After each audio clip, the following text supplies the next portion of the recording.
Good afternoon बच्चों। आज का जो हमारा लेसन है अध्याय 6 है जल अवशोषण।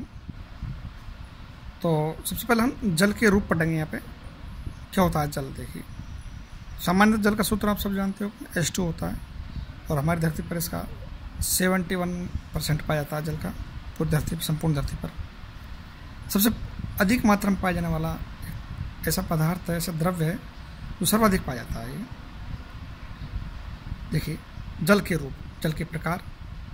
तो यहाँ देखिए फर्स्ट जो प्रकार है इसका रनिंग वाटर, या इसको रन ऑफ वाटर के नाम जाते हैं, अपवाहित जल कहते हैं इसको। इसकी परिभाषा देखिए, पानी का प्रमुख प्राकृतिक स्रोत वर्षा है। तेज वर्षा के बाद अधिकतर जल पृथ्वी की सतह से बहकर स्रोतों में चला जाता है, जैसे नदी, तालाब, झीलों में या समुद्र में चला जाता है। इसे अपवाहित जल कहते हैं। दूसरा है मृदा जल। जल का प्रकार है मृदा जल। हल्की बरसात से अधिक जल मिट्टी में अवशोषित हो जाता है, इसे हम मृदा जल कहते हैं। जैसे कि आपने झड़, जब हमारे बरसात के दिनों में झड़ लगते हैं, रिमझिम जो बरसात होती है, वह जल ही मृदा जल कहलाता है, क्योंकि वह भूमि के द्वारा अवशोषित कर लिया जाता है। गुरुत्वीय जल, गुरुत्वाकर्षण के कारण जो जल गहराइयों में चला जाता है उसे हम गुरुत्वीय जल कहते हैं। यहाँ पे यह पौधे को उपलब्ध नहीं हो पाता है, क्योंकि यह अधिक गहराई के जाने के कारण, पृथ्वी के अंदर अधिक गहराई पर जाने के कारण यह प्लांटों को नहीं मिल पाता है। परंतु कुछ रेगिस्तानी पौधे इसे अवशोषित कर लेते हैं। बेपादप जिनकी जड़ें बहुत गहराई तक जाती है, वो सभी प्लांट गुरुत्वीय जल का अवशोषण कर लेते हैं अपने भोजन बनाने में, जो रेगिस्तानी पादप होते हैं।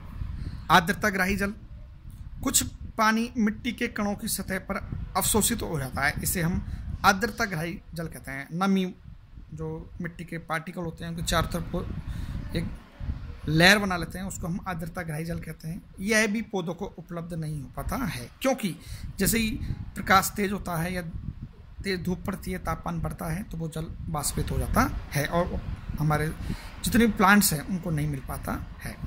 केशिकीय जल, जल की वह मात्रा जो मिट्टी के कणों के बीच बनी हुई होती है। जो मिट्टी के कण होते हैं, जो पास कण होते हैं मिट्टी के, उन कणों के बीच में जल के कण पाए जाते हैं। बीच में मिट्टी के कणों के बीच में जल के कण पाए जाते हैं। इस प्रकार के जल को हम केशिका जल के नाम से जानते हैं। कौन से जल के नाम जानते हैं? केशिका जल के नाम से इसको हम जानते हैं। केशिकीय जल कहलाता है। पौधों को यही जल उपलब्ध होता है और इसी जल को अवशोषित करते हैं प्लांट। पौधों में जल अवशोषण करने वाले अंग कौन कौन से? अगर अंगों की बात करें हम, तो अंग इसके कौन कौन से हैं? देखिए, थैलोफाइटा में थैलस की संपूर्ण सतह के द्वारा होता है। ब्राइफाइटा में मूलाभास द्वारा होता है, मूल के अंदर रोम पाए जाते हैं, मूलाभास। टेरिडोफाइटा में जिम्नोस्पर्म या एंजियोस्पर्म के द्वारा, जड़ों के द्वारा जल का अवशोषण किया जाता है। एक जड़ के 4 क्षेत्र होते हैं। यहाँ पे अगर हम जड़ की बात करें तो यहाँ पर जड़ को 4 क्षेत्रों में बांट दिया गया है, जैसे कि मूलगोप क्षेत्र, क्या बोला गया इसको? मूलगोप क्षेत्र। दूसरा है इसमें विभज्योतक क्षेत्र, तीसरा है इसमें दीर्घीकरण क्षेत्र, और चौथा है इसमें परिपक्वन क्षेत्र। तो जड़ को हमारे यहाँ पे 4 भागों में बांटा गया है मुख्य रूप से। पहला मूलगोप क्षेत्र, यह जड़ का शीर्ष भाग होता है। इसका कार्य सुरक्षा आवरण प्रदान करना। शीर्ष भाग, आपने जड़ को देखा होगा कभी भी, किसी प्रकार की जड़ देख लो, आगे का इसका जो भाग होता है, शीर्ष भाग, इसका आगे का भाग, ये जड़ को प्रोटेक्शन देने का कार्य करता है। शीर्ष भाग है ये इसका शीर्ष भाग। विभज्योतक क्षेत्र, यह क्षेत्र मूलगोप के पीछे होता है। इसमें विभाजन करने वाली विभज्योतक कोशिकाएं पाई जाती है।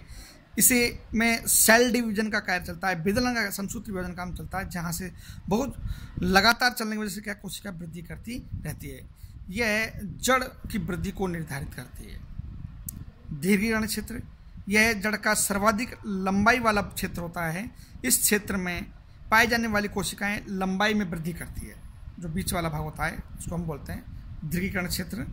इसमें लंबाई में वृद्धि करने वाली होती है। नेक्स्ट है परिपक्वन क्षेत्र। इस भाग में मूलरोम स्पष्ट पाए जाते हैं, इसलिए इसे मूलरोम क्षेत्र कहते हैं।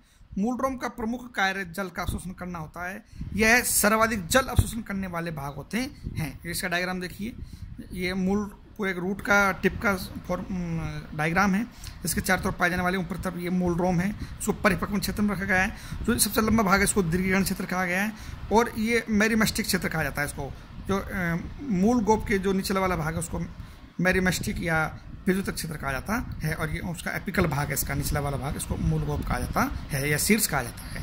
आज का टॉपिक हम यहीं खत्म करते हैं। Thank you.